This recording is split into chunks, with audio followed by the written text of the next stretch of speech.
They thought life was going to be pretty dangerous.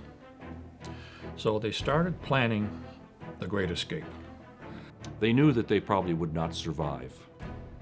Rudy had contacted a ship's captain through his connections in Sweden and arranged for a boat to come to the shores in Latvia. Mom describes the trip from Kurzeme through the woods towards the seashore as pretty dangerous because there were a lot of men in the woods, deserters, people who didn't want to be in the army, people who were afraid of the Russians. Because everyone's afraid, and people at this point are already penniless, people are already hungry, and so it was a rough journey. So they get to the seashore late one afternoon, I think it was, and there were German patrols and Russian patrols. They spent the night on the beach, sleeping under a bush, and waiting for the boat to arrive. I can't imagine the sheer shock and the fright of hiding in the bushes, with a 2-year-old in their arms, and wondering what comes next. His Uncle Rudy, the hero that he was, carried a lot of people on his shoulders through waist, shoulder-deep water to the boat. They ran into some rough seas, they were taking on water, and they had to, he ordered everybody to start throwing belongings overboard, right down to the point where people, all they had left was maybe a university diploma under their arm, or a 2-year-old kid. My father's parents, I guess, had been staying in the same village. They couldn't find exactly the point of departure. They literally missed the boat. What a tragedy. And they missed the boat, never to be seen again.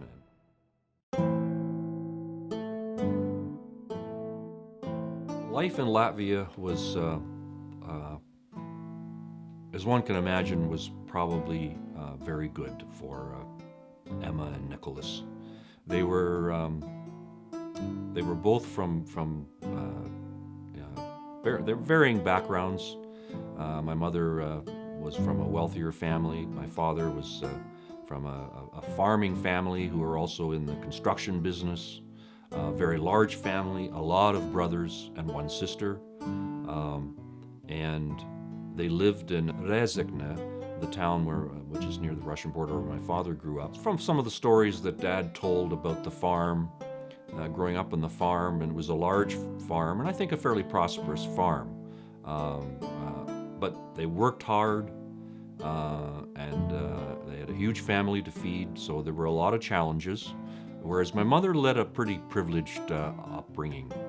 And as a matter of fact, I can remember, they had help, live-in and help. My mother was a child, and I can remember her saying that at one point she was spanked because she was, our mother was a very kind individual, and she actually was spanked for talking to the help in the kitchen, because in those days, I think even the middle class had help if you lived in the city as compared to the farm people, and so she, those were romantic days. There was the opera, and they probably had a ballet, and there was theater. And as a matter of fact, Rudy's, my mother's brother, Albans, was a very famous artist in Latvia.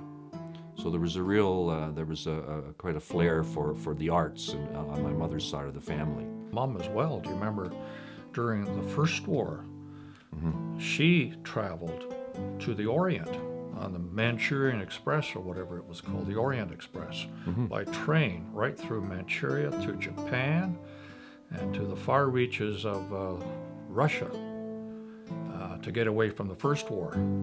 They met at the University of Jelgava, the agricultural college, and here were two people who both had the love of nature and plants and gardening and all that kind of stuff, and the two minds and the two hearts met in Jelgava. I think life was really, really good. Because, and there were challenges, no doubt. There were challenges because they were from different backgrounds, in fact, different religions, but they made it work.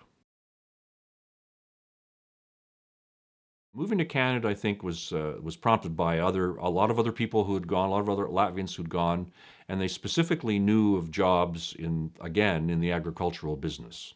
One of the reasons they also left Sweden was because they had a fear of communism throughout their lives, really.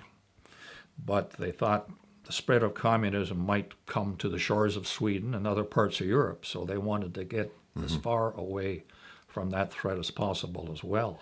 Well, they arrived in 1949, first of all, by ship from Rotterdam, Holland. The ship, we think, stopped at Pier 21 in Halifax, but eventually docked in Quebec City. And the parents had been sponsored by a family in Quebec, a farm family. And the deal was that Dad had to stay and work at the farm for a certain period of time. They were very hard workers, as we mentioned, very resourceful. They took good care of us. But they gradually started to build up a little more money, a little more wealth, and eventually were able to buy a farm in Amaranth Township near Orangeville. And that's really where we were brought up. Yeah, that was... And you know, as I think about it, it was really, it was a great way to grow up. I mean, you know, they started some very successful, what became a very successful dairy farm operation, 200 acres, and again, the horticultural background came out. You know, my parents had the farm was an incredible showpiece, really, with the beautiful lawns and gardens. Well, I hope even by this little conversation, our kids and grandkids have an appreciation of what their ancestors went through to not only escape their loved homeland and what they went through starting a new life in their new homeland. So they gave up a lot. In fact, they gave up everything to really pass on the better life to the next generations. You know, Sure. I can't articulate it any better than that.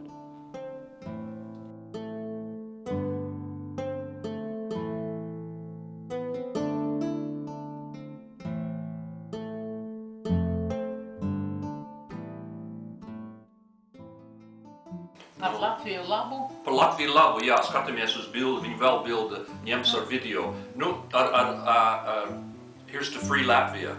Nu, Here's to free Latvia. Cheers, prosit, skol. skola. Skol. 1, 2, 3. Diev svētī Latviju, mūs dargo Teviju. Ta-da. That's it. That's as much as we know of the Latvian anthem. That's good. Thank you for prompting that.